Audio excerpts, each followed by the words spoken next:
Hey, what's going on, everybody? Good morning. Early ass edition of Benchwarmers today. My apologies. I wanted to do this last night, or at least in the late evening, but I didn't get out of Great Mall till like 7:30 p.m. And by the time I got home around 8:30, I felt like, you know what? It's a little too late to be doing Benchwarmers on account of like the East Coast viewers and stuff like that. And which made me think about like all the college football games and baseball games going on that generally start around, 7 o'clock. And nobody on the East Coast tends to watch. They always go to bed and stuff like that. So it's like I didn't want to do a disservice to you guys by doing the show that late. So anyway, making the sacrifice, doing it early morning today. We're still going to do flip the script later. And then your boy is off to Vegas. My wife in the chat early this morning. Babe, I would have figured you would have been still sleeping for like another hour or so. So anyway, guys, I appreciate you joining me. As always, if you're not able to catch the show live, which I'm sure some of you guys are still sleeping right now, catch us on YouTube at Hat-Club. Be sure to subscribe to us, which is a fancy word for follow, and give us a like if you like what you see. But anyway, chat is lively this morning. I'm actually really surprised and really happy to see this. So JM1620, good morning.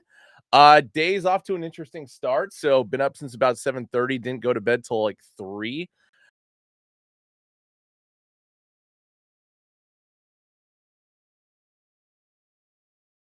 Get a recap out there. Hold on. Let me give it a second. Got everything ready for recap this week, even though I'm not going to be on the show. But did not want to leave to Furry and Austin hanging. So, had to do my part. Ugly Man Chief, what's going on, dude? Surprised to see you up so early. Apache Pothead, official Tony. Elk Dot in the house. Logan Herrera, I still owe you a hat, brother. Don't worry, I have not forgotten. So just let me know what you want. Kicks and EDC, what's up, dude? Hope you got that invoice yesterday. I know I didn't get your message personally, but Brett handed it over to me, so don't worry, got you on the list. PUMCV, what is up? Um, there's nothing better than waking up to me. I think my wife would actually agree with that, so at least I hope. Flashfire, what's going on, brother? We got yeah. So I'm actually like the timing on this actually turned out to be perfect. So NHL New Era come to an agreement. So New Era can start producing hats for the NHL now again, which is the first time since 2016 that they've been able to do it on a widespread scale, because prior to the announcement of this morning, the only time you can get an NHL hat made by New Era is if you went to the home ice. The only exception to that rule, of course, was Buffalo, because New Era is based out of Buffalo. So within the city and at the New Era headquarters, they could sell them there. So, dude, I've been sitting on this information for months, and y'all know me from the past, where it's just like I was not exactly Johnny Tight Lips about anything.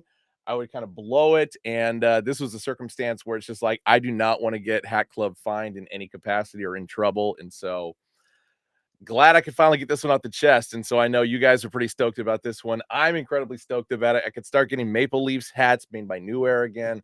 This is phenomenal. And especially coming on the tail end of the small collection we do with Mitchell and Ness, which, don't get me wrong, we're great. And I think we are going to still continue with a little bit of Mitchell and Ness stuff because of the fact that a lot of you guys really liked it. But now that we can do New Era as well, might as well. So Logan Herrera says, "Oh, I haven't forgotten either. Just waiting for my time and flooding to subdue." Dude, I hope you're doing well. For everybody in Houston, my boy Tony and stuff. Hopefully, it's not too crazy on your guys' end. So I apologize. You guys are going through that on account of the hurricane. Elk Dot says, "Need a Fisherman Islanders pinky." I feel like Justin might be the right guy to put that together on account of the fact that he's a big Islanders fan. Kicks and EDC wants the Flyers. Flashfire saying, "I've grown." Yes, I have. Thank you very much. Uh, I value my job. So I do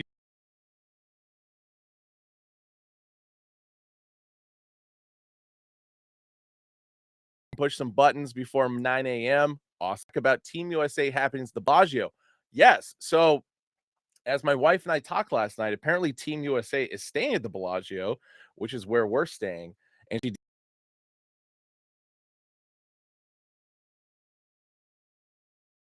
like across from us. And well, my wife does not know a lot about basketball. So it'll be kind of interesting, especially going up the elevator. And yes, I will be wearing a Team USA jersey because I'm that kind of guy.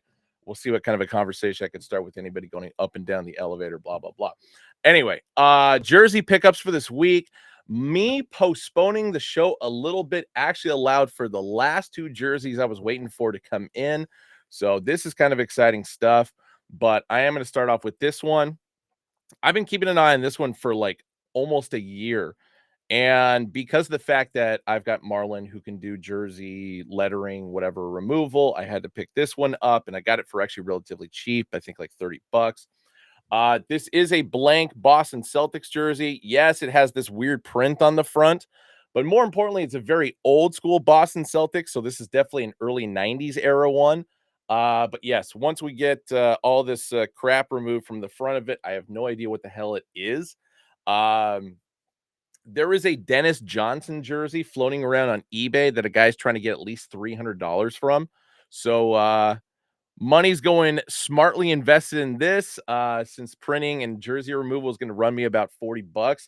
I say a $70 investment in this for a Dennis Johnson jersey, Hall of Famer from Pepperdine, on top of which I got to say is totally worth it. So looking forward to making that one. What do we got next? I've got a number 44 New York Knicks from this era. So of course the black siding. But more importantly, the one that I have is not this player. But this, of course, is a Hubert Davis, who, of course, is now the head coach of the University of North Carolina. And I've already got a Hubert Davis jersey, but in the solid blue style. So trying to accomplish the entire run of Knicks jerseys that they produce. John Wallace is the other one, number 44 from this era that I couldn't think of. Syracuse legend, which, of course, Austin being a big Syracuse guy, definitely in his wheelhouse. But yes, Hubert Davis. Hubert Davis. All right, what do we got next? So next up, took a long time to track this one down. If you guys didn't know, I've got like an old poster from the mid 90s with champion jerseys. I've been trying to collect all those. CLB, yes, go Ducks, baby. Very important reason why I'm wearing this shirt. I'm gonna wait till the end of the show on that one because, of course, it's sad news, and I wanted to make the show mostly happy. Um, this is one of the jerseys on the list, at least as far as the representation for the Denver Nuggets.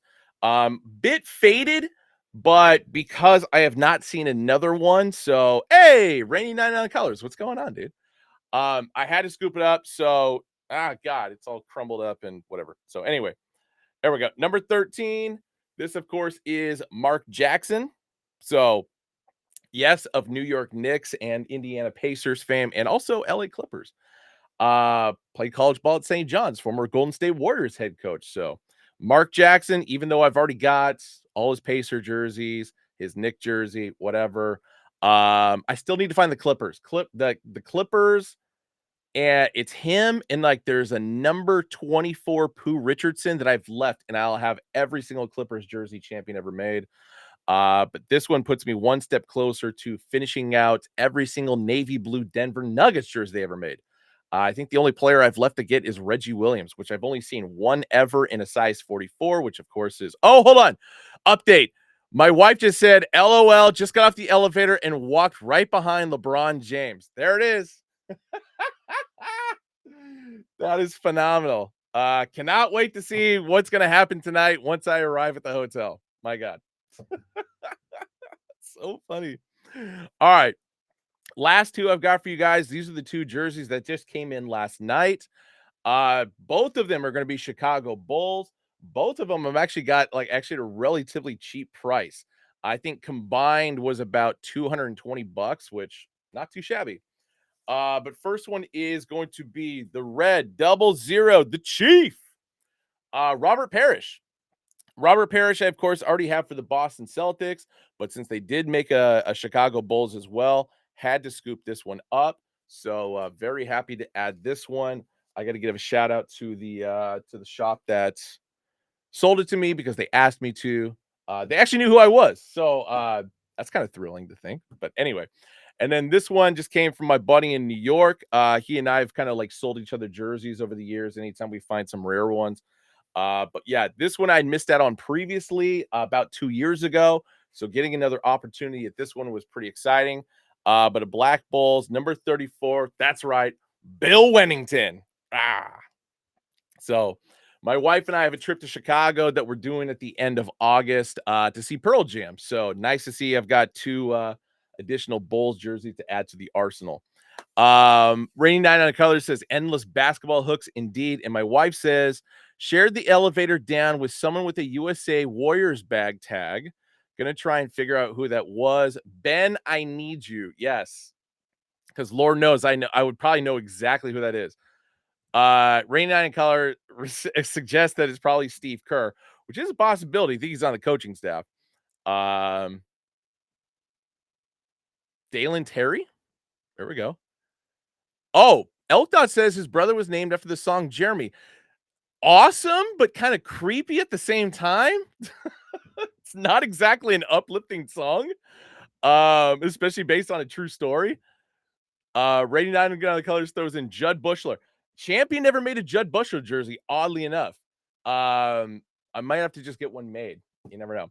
Anyway, and the last two things I got for you is there is a shop, a mostly basketball shop in Portland, Oregon called Back to the Basket. They are on Hawthorne. And they had a couple of these things available, so I had to scoop one up. Best of AZ, what's up, dude? These are chair covers from the 1994 NBA playoffs. And I've also got another one for the 1995 NBA playoffs.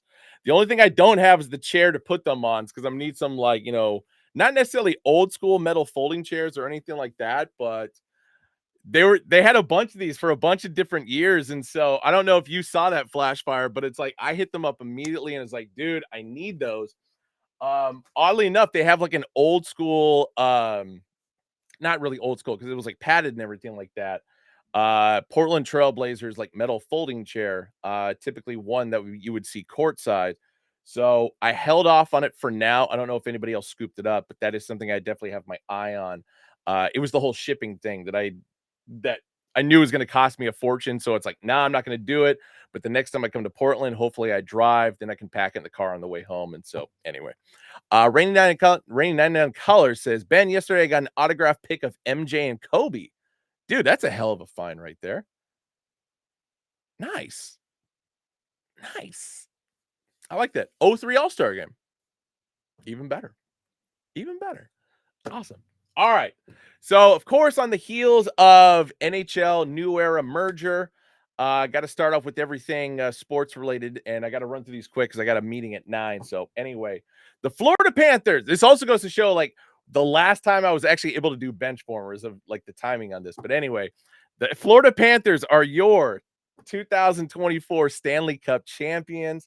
And yes, RIP Coyotes, as Rainy Nana Color said in the comment there. Utah hockey team or whatever the hell they're called, the most basic ass name ever. Nothing creative about that. I'm not looking forward to that team actually existing now. Send them back to Phoenix, damn it. But anyway, as always seems to be the case whenever there is a, you know, game 7 of a Stanley Cup final, which, really hasn't happened that often.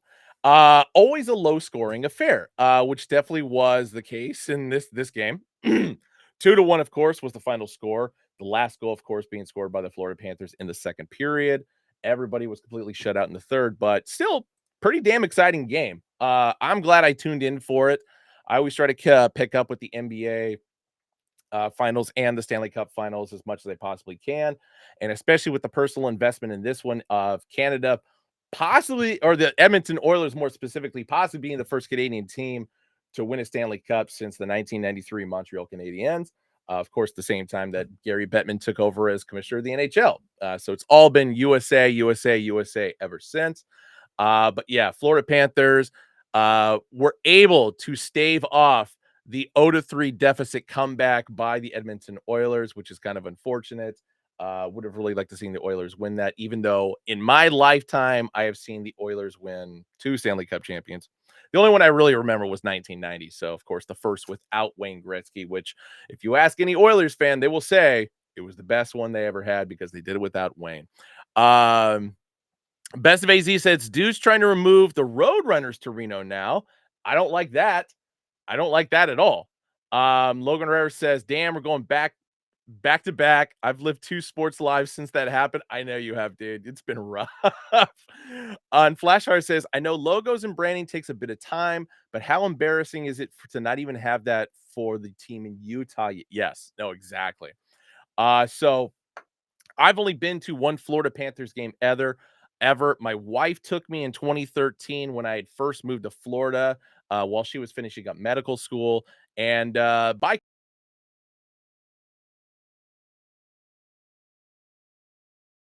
and the main reason you guessed it, Toronto Maple Leafs. So that was actually the second road game I'd ever seen the Maple Leafs play. It was at the BB&T Arena, which is just north of Fort Lauderdale. Interesting place, and it was a very dead atmosphere, mostly Maple Leafs fans, just because the direction that the Panthers were going from that time period was pretty aimless. So here we are 11 years later, and Florida Panthers are Stanley Cup champions. And to be realistic, like the last 3 years of Panthers hockey has been relatively, stellar. They did win a President's Cup, which of course meant they finished with the most points in the league, but they also went in as an 8th seed, which was not very indicative of their style of play. They, of course, upset the Boston Bruins this last year as a result of that and made it pretty deep in the playoffs. Logan Reyes says, "Womp womp, USA in hockey. Wish it was my stars." I'm sorry, dude. I'm so sorry. So yeah, anyway, I'm happy to see the Panthers win their first ever Stanley Cup championship. This, of course, is another team I can knock off my list that I've seen win a Stanley Cup in my lifetime. So anyway, Connor McDavid, of course, won the Conn Smythe Trophy for the MVP of the series. But he was not present to pick it up because he and the rest of the Oilers squad were completely disheveled after unfortunately losing that series. Um, I mean, realistically, I get it. Like, dude, you're pissed off, you're sad. You put in all the effort you could, and McDavid had a hell of a series.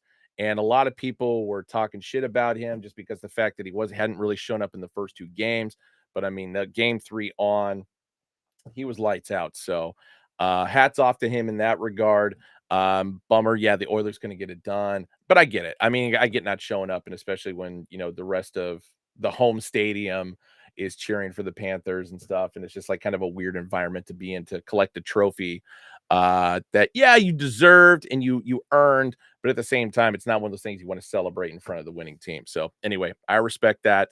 But hey, he gets to take home the hardware, so that's kind of nice. Um, it took me all morning to remember this dude's name, Macklin Celebrini. The first overall choice by the San Jose Sharks signed his contract over the weekend. So, along with several other players, they haven't necessarily signed their contract yet, but a lot of other players that the Sharks definitely drafted. So, Celebrini, of course, hoping to be the guy that's going to take the Sharks into a winning tradition once again. I've been saying this to a lot of Sharks fans. Even though I'm a Leafs fan, I still kind of follow the Sharks and what they're doing, just because they're the quote unquote local team, even though they're, about 45 miles plus away from me. Oh, wait, hold on. Hi, Livid. How's it going? Anyway, so, I hope they do well with this because to me, it's still mind blowing that the Sharks, for the consistency that they played, uh, deep playoff runs, lousy playoff runs, etc. But they always seem to make the playoffs and make some brilliant moves in the offseason, always had some good squads. And I mean, consistently, the Sharks were always in the mix and the possibility of them winning a championship. They won the President's Trophy one time.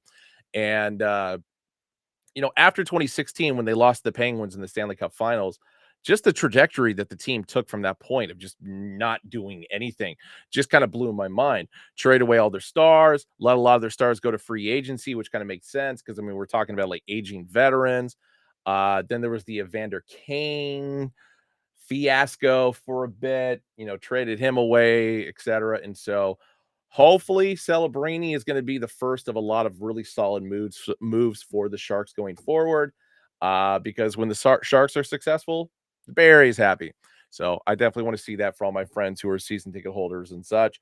Plus, it makes it more interesting when the Leafs come to town and really blow the doors off an actually decent Shark squad. So, yeah, that's my personal investment in this. Make the Sharks better. NBA draft was a couple weeks ago. Several of you joined me for the live that we did. We went through the entire first round because now it's a 2-day event. It was fun. You guys got to see me just get absolutely blitzed on Mickey's Mickey's grenades throughout the entire experience, and I felt it was pretty decent. But the quote unquote controversial pick, of course, came with pick number 55, which was in the second round. And that, of course, is with Bronny James, who also got signed to a multi-million-dollar 4-year contract.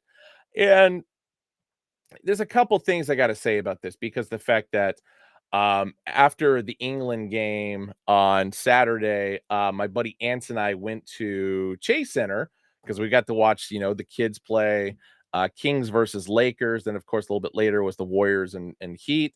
And got to see Bronny James Jr. Play in his first ever quote unquote NBA game, even though it's summer league, to the tune of 4 points, thanks to 2 of 9 shooting from the field, two assists and 2 rebounds. So I was saying this before the draft, and I was definitely saying this after the Pac-12 tournament. Like, I've seen Bronny James play multiple times this year, especially being like the big Pac-12 connoisseur that I am, with it being the last season, and the fact that he came off the bench. He was the fourth best scoring option for USC this year. Still kind of mind blowing that 2 of his better options or teammates at USC didn't get drafted, and anybody who doesn't think that nepotism didn't play a part in this is foolish. Now, Bronny James, of course, does have talent. I'm not going to deny that, but I personally don't think he is NBA ready. I feel like he should have stayed an extra year in college. I'm not saying he should have stayed at USC because they're going through a coaching change. He could have hit the portal. He could have transferred.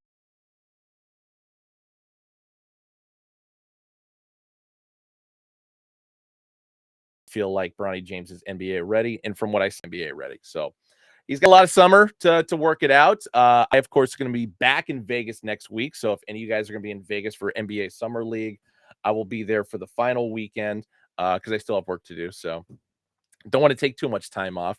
But yeah, I'll kind of give a little bit more of an assessment probably once I get back from that trip. But Logan Perez says, I 100% agree, but I guess go get your bag, young fella. I guess I agree with that. And it's like if the Lakers are savvy enough to throw that amount of money at him for that number of years, I mean, let's be real. I think it's more of a favor to his dad, LeBron James, why they did that. Um, We'll see. I mean, time will tell on this.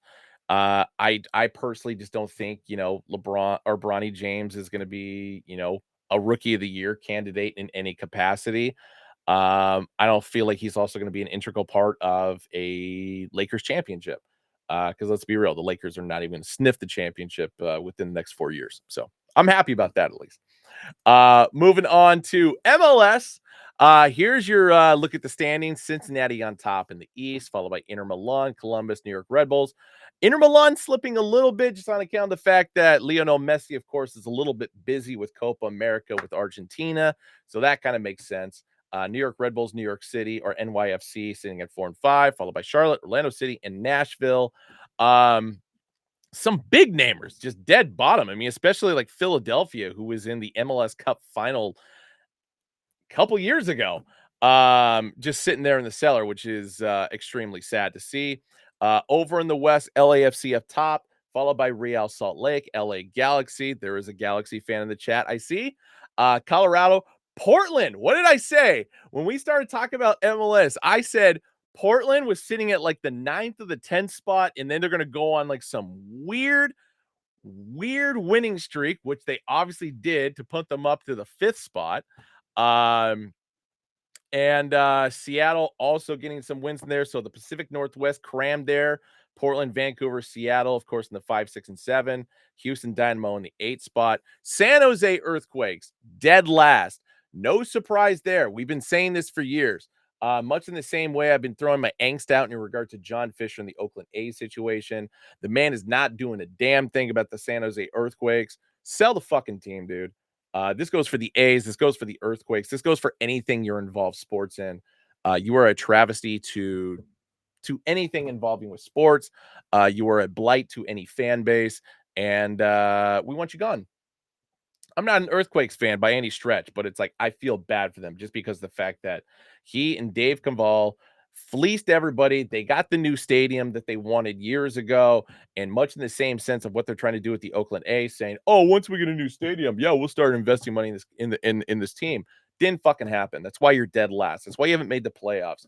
Um, so on and so forth. Sell the fucking team, man. Get out of here. So anyway, Copa America. This, of course, was the lead into everything that's going on with like major tournaments in regard to soccer. Hold on one sec. Let's check the chat. Leave it 07 says race to cease. This is our season. LA Galaxy, first and only team with 5 MLS Cups. Yeah, you guys always had money. You always brought in stars. You got Keane, you had Beckham, you had Landon Donovan. No, I was kidding. I'm not hating. Portland's got 1 cup, so I can at least say that. I'm happy about that. Flashfire says, and for those who aren't aware, Caval came from the Earthquakes first. Yes, that's why I throw that out there. Kicks and Easy says, Ben needs his own slot on ESPN. Me just yelling at camera. Yes, let's do that, baby. All right, Copa America. I have not really been paying too close attention to Copa, just on account of the fact that I am thrusted into what's going on with Euro Cup, which I'm going to talk about here in a sec. But want to give you guys an update as far as what happened in the quarterfinals. Argentina over Ecuador in penalty kicks. Canada surprising the hell out of everybody, winning penalty kicks over Venezuela. Colombia, that was my darling favorite that I really wish I threw money on before the tournament started. 5-0 over Panama. And then Uruguay the same way. Possibly the best team with the exception of Colombia that's going on in South America. They, of course, took down Brazil in penalty kicks. So a lot of boring soccer for the most part, especially if the game goes to penalty kicks. But I'm going to talk about that here in a second with, of course, my England squad. But Colombia just out there just beating the brakes.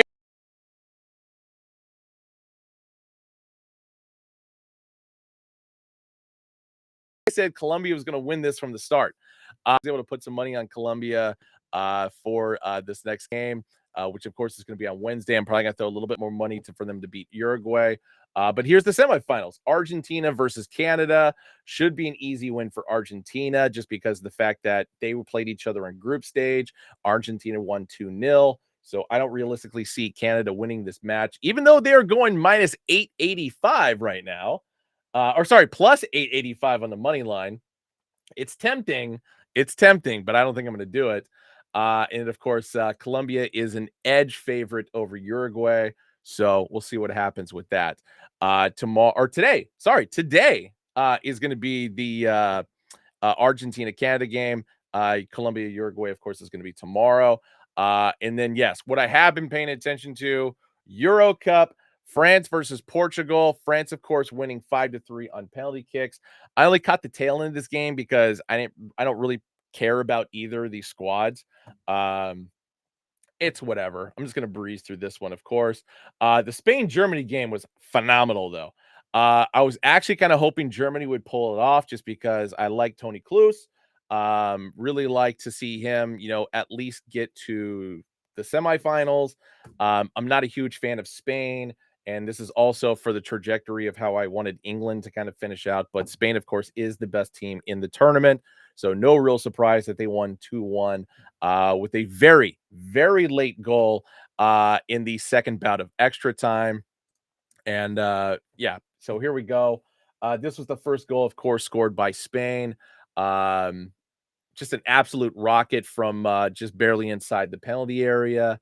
And here's another look at it. I mean, it was a beautiful, beautiful pass from the right to center. Of course, as Germany's defense could not catch up to it because the fact that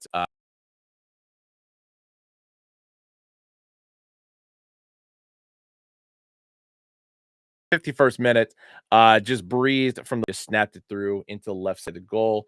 So excellent work there to kick things off for Spain in the second half because, of course, the first half went scoreless.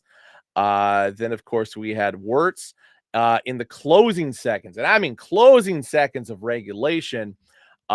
Beautiful header by his teammate to keep the ball in bounds. So kind of think of like how the way England was able to score with Jude Bellingham against Slovakia. This, of course, was from field play, not necessarily from a throw in like England did, but still header to save it, then kicked it in, or got it over to Wirtz, who blasted in from just outside the keeper's box and knotted that up with about a minute and a half left to go in the game because there was not going to be a lot of extra time that was going, or sorry, not extra time. Extra time is like overtime. Um, why am I spacing on what this is called? Stoppage time. Stoppage time is what I was looking for. Um, and so, yeah, same thing, just kind of goes left corner, much the same way that Spain did. So, knotted it up. Then, of course, we go to the 119th minute because in extra time to go to the 120th mark for the second bout of extra time. And just an absolute rocket in from the left side into the penalty area. So, a nice little header in for Spain. That's how they win the match 2-1 over Germany. Germany, of course, being the host country, which is also why I want to kind of see them progress on at least into the semis. But I guess it's going to be Spain. So not too mad about that. Netherlands 2-1 victory over Turkey, despite the fact that Turkey obviously started off the match really well. Very, very fundamentally base driven.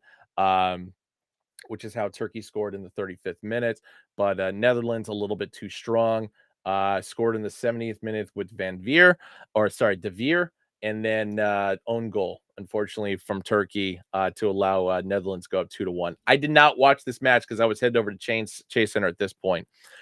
G. Laurent says Germany has 2014. I agree with that. I agree with that.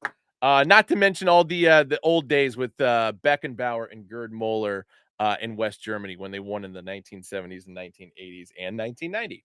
So they're good. But the England match, my God. So originally I was going to go to Mad Dog and Fog in San Francisco to catch this one, but unfortunately didn't open till 9, which is the time that kickoff started. So a couple buddies and I went to Keys Pub, which for any of you guys who know soccer in the Bay Area is a big Liverpool spot. Me being a Chelsea guy, I always kind of hate being there for soccer. My wife and I always went there for the Royal Rumble every year, which was always kind of fun. But we haven't done that for the last few years, and so this was actually the first time I'd gone back to Keys Pub, at least since the Royal Rumble when Edge came back, which unfortunately was also the day that Kobe passed away. But anyway, England. Um, the first half was good.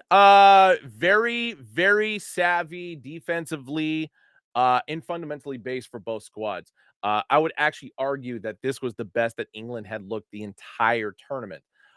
Group stages were kind of iffy. That game against Slovakia was rough because I mean it took the entire rest of the match, 80th minute for Jude Bellingham to put one in the nets, and of course, England winning that one in the first minute of extra time. Flashfire asks, how many years off your life did this take? I only have smoking 2 cigarettes. Or no, 3. Because I had one before the game, I had one at halftime, and I had one right before extra time started. So, uh, 21 minutes it took off my life because I guess they say each cigarette you smoke takes 7 minutes off your life. So, but I had a couple beers, and so that probably sped things up a little bit. But it was nerve wracking, especially when Switzerland scored in the 75th minute. Just because the fact that, scoring a goal that late in a match, when it's not your team doing it, definitely ramps up the tension a lot more. And, Embolo, just putting this in. And I mean, defensively, England kind of played it perfectly. Stones was just a hair off from being able to really block this out, and Jordan Pickford putting in 100% effort. That's why he's my favorite player on the English squad. And I'm going to argue to say that Jordan Pickford, I think, has officially hit that echelon. Top 2 England goalkeepers of all time, for sure top 3. But I'm at the point where I might even say top 2, if not the best overall. Because that dude is just lights out when it counts. He doesn't let up easy goals. This, of course, was not an easy goal, but he puts maximum effort into everything, just like Deadpool. Um, But yeah, here's a look at Stones. Um, I mean, just so we're talking inches away from at least just blasting this out behind the goal. Would have been a corner kick if anything, but it just slipped past, and that is how Mbola was able to score for Switzerland. So there we go. Uh, Best of AZ saying PKs with no Kane was wild. I will get to that here in a second. Because here we are in the 78th minute, and England making its first substitutions, to which case all of us were flipping the fuck out in the bar because it's just like, Southgate, what are you doing? Put Palmer, we felt like should have been put in earlier. I'm glad to see Luke Shaw back. I didn't realize he made the squad. I just didn't realize he was hurt the entire time. Lucas Shaw, of course, was responsible for the goal for England in the the Euro Cup final when they played Italy 4 years ago. Um, Great defensive player, so I'm really happy to see him back, even though he came in as a substitution.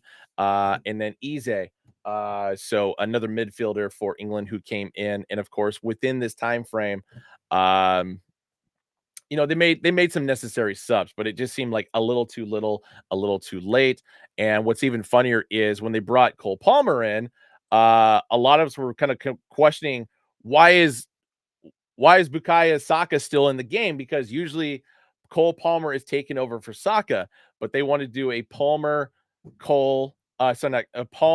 Saka set, which I gotta say paid off dearly because in the 81st minute, here's Bukayo Saka blasting one out from outside the penalty area. I don't know how the hell he found the lane so clear to put this one in, but we absolutely lost our shit when Saka was able to put this one in the back of the net. And of course, that wave of relief and awesomeness just kind of came over us because it's like, you know what? All right, if we can't get it done in regulation, at least we got extra time. England did it against Slovakia. I didn't mean to throw the we in there. My apologies. I'm usually better about that, but I was excited. And so, 1-1 at the end of regulation. Um, Here's the ball going in the net. I mean, he hit the right part of the bar, got it right past the keeper. All was well in the world. I, of course, I'm not going to bore you with the details of everything that happened in extra time. But to bring back what Best of AZ said, yes, they subbed out Harry Kane and they put Tony in. Tony, of course, if you guys don't know, he did make an appearance in the game against Slovakia, but he had an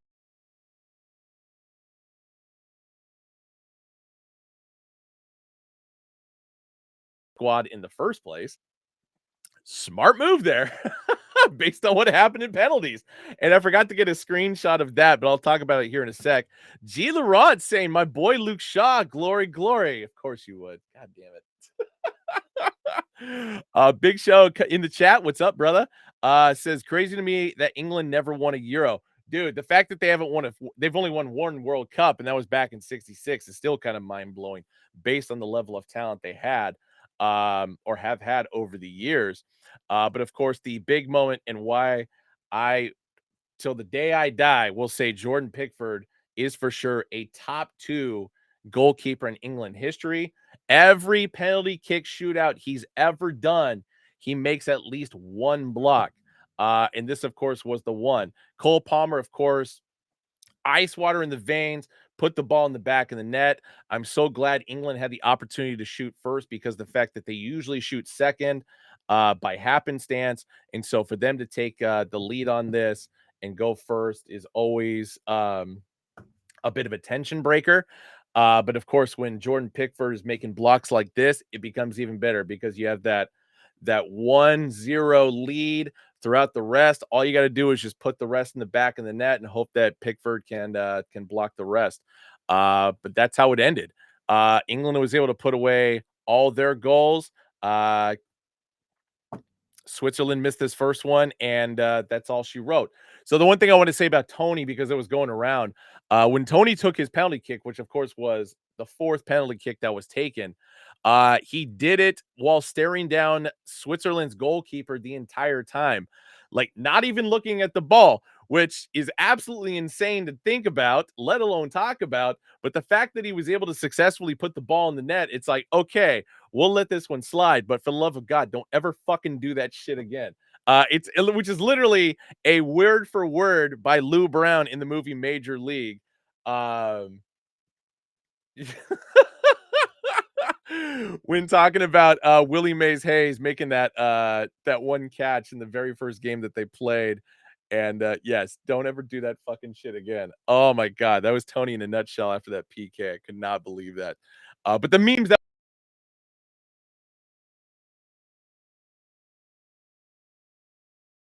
Flashfire says it changes things, especially when your keeper makes sense. Says what was crazy was Pickford's water bottle had each Swiss player's penalty tendencies on it, and he guessed right on Kanye's penalty kick. Yes, a lot of goalkeepers actually do have that on a water bottle. Um, I've noticed that over the years. I was a goalkeeper, which is also why I'm a huge Jordan Pickford fan. I was also a big Paul Robinson fan back in the day, Calamity James, etc.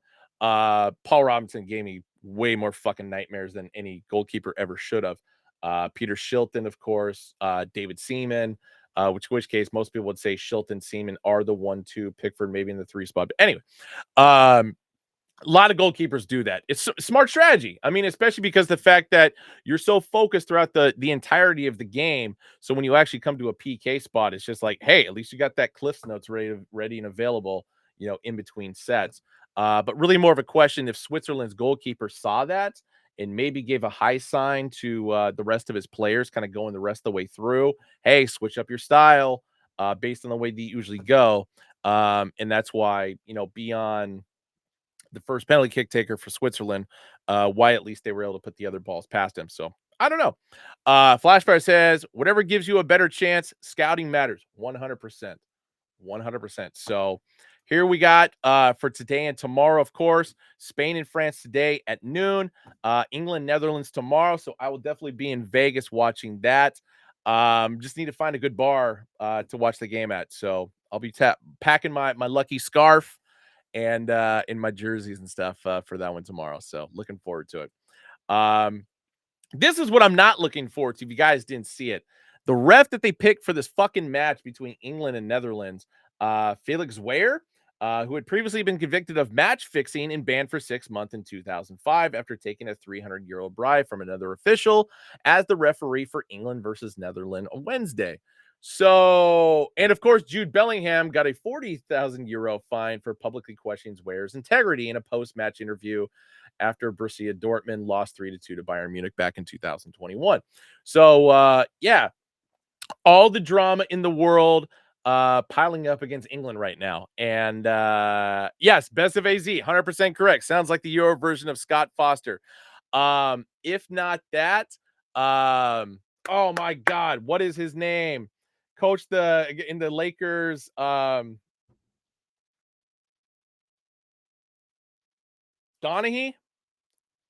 the actual NBA ref who gambled. Donaghy, right? I don't know why I'm spacing on his name. I'm usually like, yes, it is Donaghy. Okay, I knew it. Yes, that's what England is facing. Fuck.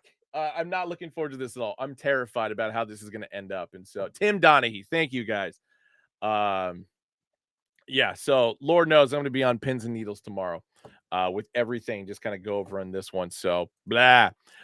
Baseball. I haven't talked about baseball in a while. So, Yankees on a bit of a slide. That's good for the Orioles to put them on top of the American League East. I know, kind of a weird transition to go from soccer to baseball, but anyway.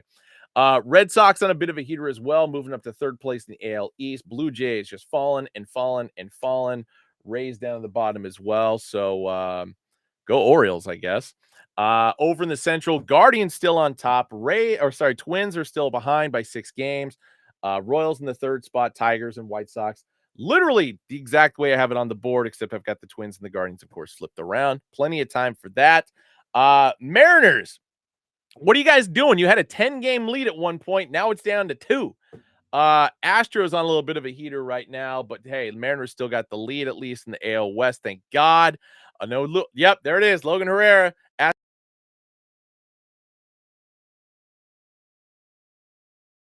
That Mariners, no doubt, but hit the fucking ball. But anyway, Mariners, Astros, Rangers, Angels, Athletics. Athletics took it to the Orioles this last series, so kind of impressive. I don't know what it is about the A's being able to perform against like top teams, but against I can't say shitty teams because of the fact that they're a relatively shitty team, but they seem to do well. So not against shitty teams, that is. But anyway, over in the National League, Phillies just pounding everybody. Braves still trying to figure it out. 8 games separating them. Mets were on a heater for a bit with Grimace. But apparently Grimace is dead, so now the Mets are losing again. Followed by the Nationals and Marlins, who of course have been pretty much in the cellar since the season started. Brewers with a 5-game lead over the Cardinals. Cubs just fading fast in the NL Central. Reds no longer in last place, which is nice considering the fact that I picked them to win the division this year. I don't know what the fuck I was thinking with that. And then Pirates stuck in the middle. That's a good place to be, better than last place. But yeah, Cardinals kind of getting things together a little bit. So we'll see how that finishes out. And of course, Dodgers still with the lead in the West. 7.5 games over the Padres, followed by the Diamondbacks, Giants, and Rockies. Here's my picks from the previous. So this is what, like 2 weeks ago? Rough fucking outing for Ben's bets. Portugal losing 2-0 to Georgia in the group stage. My God. I mean, Portugal had already secured a spot in the round of 16 at that point in time when I made that pick, but oh my God, this was pathetic. Thank God the Brewers did beat the Rangers. The Panthers, of course, won 2-1. That was game 7, the Stanley Cup final. For that one, I thought the Oilers were going to do it.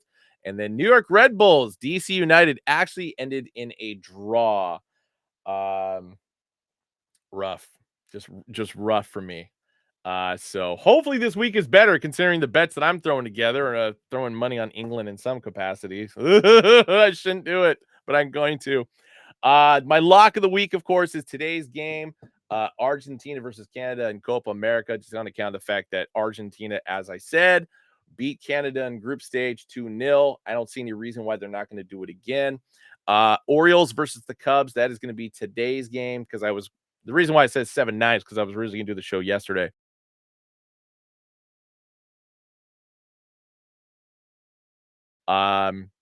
Spain over France. That, of course, is today as well. It's going to be the noon game, whereas Argentina, Canada is the 5 p.m. West Coast game. And LAFC over Columbus this Saturday. So a lot of soccer bets on the table this week. As soon as I get into Vegas, I already threw money in my MGM account. So as soon as I hit Nevada airspace, I am throwing money down. But of course, I will not be able to bet on the soccer games or the soccer matches today because my flight isn't until 7:30, which is kind of a bummer. But hey, I got tomorrow's games to worry about. But I did have a 4-leg parlay that I had my wife put together, to which case it is leg 1 is Spain over France, then Argentina over Canada, then England over Netherlands, and then the last bit of it is Colombia over Uruguay. So that is in play. I'll let you guys know how I hit on that when I'm back. I'll be back like late Thursday night, so I'll definitely be working Friday, Saturday, and through the weekend and stuff like that. But I'll let you guys know on Monday when I do Benchwarmers again as far as how that particular bet went, along with all the other stupid bets that I'm going to be putting together this next couple days. So anyway, Best of AZ says Ozuna is going to win the Derby. That's an interesting call. That's right. All-Star game festivities this weekend. Actually, our Austin is going to be in Dallas this weekend. He's doing some panel on baseball and sports business and stuff like that. I don't know why I wasn't invited. I used to work for Major League Baseball, or maybe that's why they didn't invite me. Maybe it would have caused too much of a tirade on account of my passionate speeches against John Fisher and stuff. And so actually it was probably a smart move for me not to go. But anyway, Flashfire, yeah.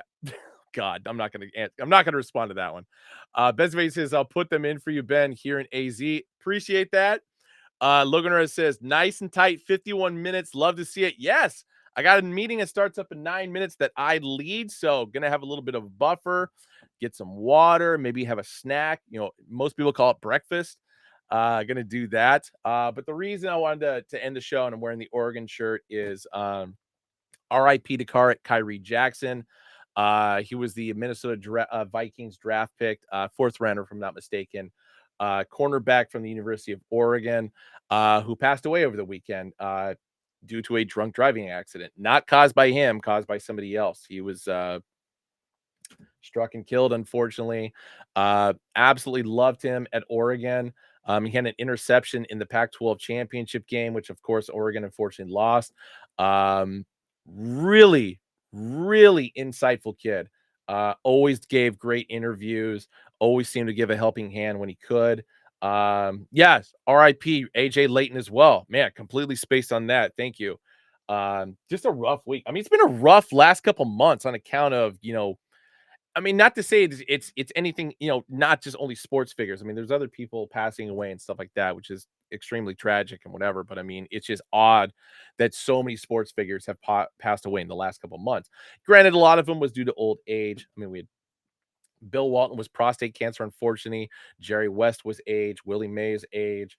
But yeah, young athletes or just young people in general passing away due to other people's neglectful decisions is a tough one to swallow. So I know we just had 4th of July and everything like that, but as always, be safe out there, everybody. um don't do anything that's going to cause other people harm in any capacity. If you are drinking, don't drive. Get an Uber, get a Lyft, take a bus, take a subway, whatever. Uh, your loved ones will miss you. And yeah, I think that's a good way to end the show. And I feel bad that I got to end it on the catchphrase on top of which when I felt I really gave a passionate, heartfelt message there. But guys, as always, I appreciate you tuning in. Somebody else said something a second ago. I got to. Gunnar Henderson seems to be the safest bet to win the Derby. There we go. I love you, Big Show. Love all you guys. Um, Flashfire said, okay, in regard to me not going to Dallas for the weekend, this helps me stay employed. Yes. And not blabbing about Logan are also saying that's 100% why you were invited. Yes. Not blabbing about the new era NHL merger. So yes. Actually, Big Show, I will not be on recap this week because I'll be heading to Vegas tonight at 7:30. So it's going to be Teff and Austin taking the reins tomorrow. We've got Heavy from the West Kept Secret Crowd as our guest this week. He's got hats dropping at Melrose this weekend, so I hope you guys are able to show up if you're in the LA area. Appreciate the safe travels and everything like that. Yeah, so recap will be tomorrow. Austin and I are still going to be doing Flip the Script tonight because we still got to do Game 7 of the Stanley Cup Finals, so looking forward to that. Um, so yes, recap will definitely be happening. I just won't be a part of it. But I bet wrote all the questions. All the hats are going into Furry. You're in good hands, guys. I think you guys are gonna be in good hands. But anyway, uh, Phillies, baby, Phillies, I like that. Yes, Phillies hat dropping on Thursday, just for you, Big Show, just for you. Anyway, guys, as always, take it easy. And if you don't, take it sleazy. I'll see you guys later tonight for Flip the Script. Love you guys. Be safe and go England.